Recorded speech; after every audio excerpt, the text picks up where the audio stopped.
자기로부터의 혁명 1. 크리슈나무르티 16장 사고는 우리 문제를 해결할 수 있는가? 사고는 지금까지 우리 인간 문제를 해결한 일이 없으며 앞으로도 해결할 수 없는 것이라고 봅니다. 인간의 복잡성으로부터 탈출할 길을 찾아 우리는 지능이라는 것에 의존해 왔습니다. 지능이 교묘해지고 두려울 정도로 미묘해지면 그만큼 더 한층 이론이나 관념의 종류가 증대합니다. 관념은 우리의 인간 문제를 해결하지 못합니다. 우리의 정신은 문제를 해결하는 게 아닙니다. 사고 활동은 분명 우리가 안고 있는 문제로부터 탈출시키지 못합니다. 우리는 우선 첫째로 사고의 활동을 이해해야 합니다. 사고는 아직까지 우리의 인간 문제를 해결한 적이 없습니다. 사고라는 것은 반응입니다. 만일 내가 당신에게 어떤 질문을 한다면 당신의 기억, 편견, 환경, 당신이 조건지어져 있는 모든 배경에 따라 응답하게 됩니다. 당신은 그와 같은 것에 따라 대답하고 생각합니다. 그리고 이 배경의 중심은 행위하고 있는 나입니다. 그 배경을 이해하지 못하는 한 우리는 내면적으로나 외면적으로나 사고나 감정이나 행위에 있어서 투쟁하게 됩니다.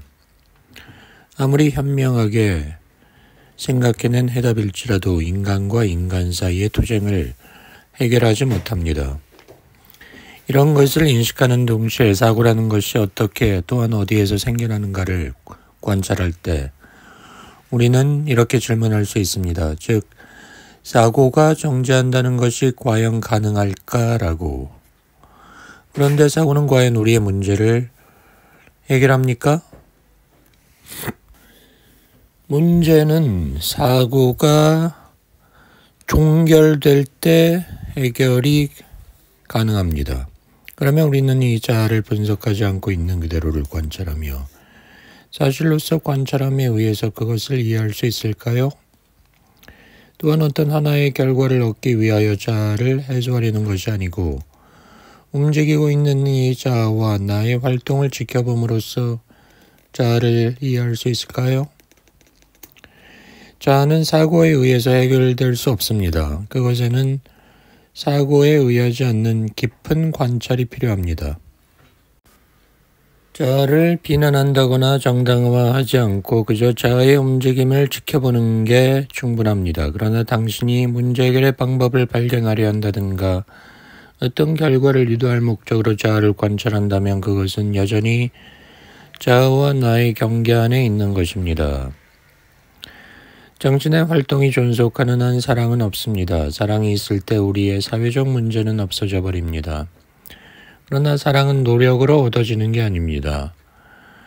정신은 새로운 사상이나 최신의 사고 방법 같은 것을 추구하고 있는 것과 마찬가지로 사랑을 손에 넣기 위하여 노력할 수는 있습니다.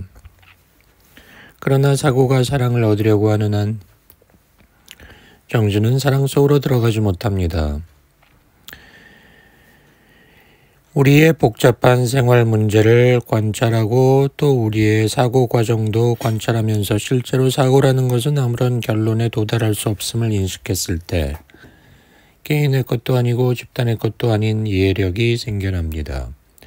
그때 개인과 사회, 개인과 단체, 개인과 현실에 관계되는 문제는 사라집니다. 문제를 이해하기 위해서는 우리는 고요한 정신을 가져야 합니다. 그렇게 되면 정신은 관념이나 이론을 끌어들이거나 주의력을 딴 곳으로 돌리는 일 없이 그 문제를 직접 보게 됩니다. 이것은 어려운 일입니다. 왜냐하면 사고력은 주의력을 돌려버리기 때문입니다. 내가 어떤 것을 이해하고 잘 보려고 생각할 때 나는 그에 대하여 생각 같은 것을 할 필요가 없습니다. 나는 그것을 보고 있으면 됩니다. 내가 그것에 대하여 생각한다든가 어떤 관념을 갖는다든가 하면 나의 주의력은 산만해집니다. 정신은 훈련이나 명상이나 억압의 결과로서 생기는 것이 아닙니다. 참된 정신은 수행이나 강제나 정화를 통해 생기는 게 아닙니다. 사고의 노력이 없을 때 생겨납니다. 그것은 내가 사고의 전 과정을 이해하고 주의력을 딴 데로 돌리지 않고 사실을 볼 수 있게 되었을 때 나타나는 것입니다. 그리고 움직이지 않고 고요한 정신 안에서만 사랑은 탄생합니다. 우리 문제를 해결할 수 있는 것은 사랑뿐입니다.